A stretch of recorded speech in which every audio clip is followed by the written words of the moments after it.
Hi, I'm David Pollandine, Director of Development in the Prairies for IJM Canada, and I hope you all had a lovely and meaningful Easter weekend. I'm back to give you some updates about how IJM's work of protecting the poor from violence and slavery is going as we continue to navigate COVID-19 across the globe. IJM protects people in poverty from violence in three ways. First of all, with an immediate response, helping people affected by COVID-19 now. Secondly, a near-term response, continuing to do investigations and rescues. And finally, a long-term response, partnering with governments to protect the poor from violence and slavery. So, for an immediate response, helping people affected by COVID-19 now, we're going to go to the Philippines.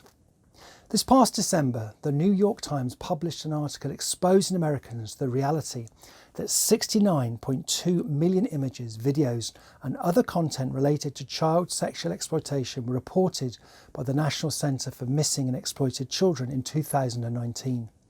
In Canada, we know from an RCMP report that the prevalence of child sexual abuse content and reporting had increased by 616% in the period from 2014 to 2018.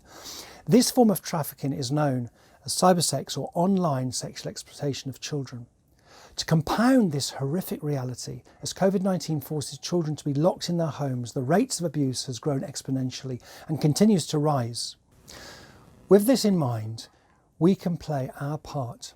Have you or someone you know uncovered a child sexual abuse online, or maybe you've seen something that you're a bit suspicious about? Well, you can report it. You can contact cybertip.ca and there report it, and they will then contact the authorities. You can also learn more about this horrific form of modern-day slavery by joining me at the Canadian Sexual Exploitation Summit on May the 6th and 7th, hosted by Defend Dignity.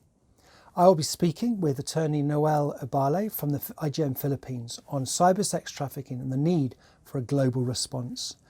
There are also many other great speakers, and registration is free. This is a great resource to make the most of, and to sign up, just follow the link below there. As we're talking about the Philippines, good news to share is that last Easter long weekend, a 31-year-old woman was convicted for sexually exploiting her niece online in exchange for money. In a plea bargain, she's been sentenced to 15 years in jail and ordered to pay a fine. We're cheering on our Philippines justice system partners as they demonstrate they are serious about stamping out this form of modern-day slavery. So secondly, for a near-term response, continuing to do investigations and put on rescue operations. And for this, we're going to South Asia. 12 people are now living in freedom after being rescued by authorities in South Asia. IJM's trusted partner, Foundation for Sustainable Development, FSD, assisted authorities in rescuing them from bonded labour at a canal digging site. These families had been trafficked for about 2 years, and when a recruiter gave them an advance payment of up to $200 US dollars and the promise of good jobs and high wages, well, instead they were left under the control of a labour contractor and forced to work 18 hours every day under the verbal abuse and frequent mistreatment from the site owner. They were never allowed to leave, and the payment advances they had been given were turned into false debts to keep them trapped.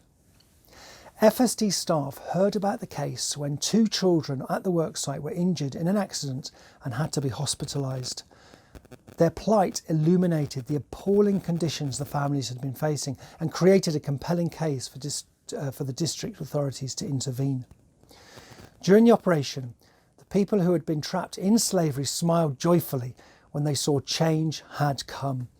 Authorities also ensured the injured children had received the proper medical care for their injuries, and FSD staff had helped the families return safely to their homes, where they will then begin the long journey of restoration. So thirdly, for a long-term response, partnering with governments to protect the poor from violence and slavery. And for this, we're going to Kenya. IJM Kenya has launched a new project to address child sex trafficking. This project aims to protect thousands of children living in poverty against sex trafficking that is rampant in Kenya, especially in the coastal region. It's estimated that there are up to 20,000 victims of child sex trafficking across Kenya, although only a fraction of the cases are reported to the police. Through this project, IJM, in partnership with the Global Fund to End Modern Slavery, is working to strengthen the government of Kenya's capacity to investigate and prosecute child sex trafficking by working with the community to increase reporting, providing training to officials and supporting survivor services for victims and survivors in their healing process. We believe together with our partners, we will be able to protect many children who are trapped in this violence. Finally, I just want to say a big thank you to all of you who supported my fundraising effort, giving up coffee for Lent, and my team, What No Coffee.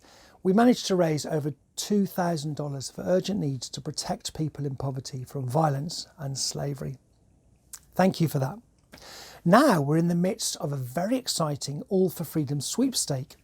A few athlete partners of International Justice Mission thought it would be cool to see some items they've won or picked up through their careers as a way to encourage others to get involved.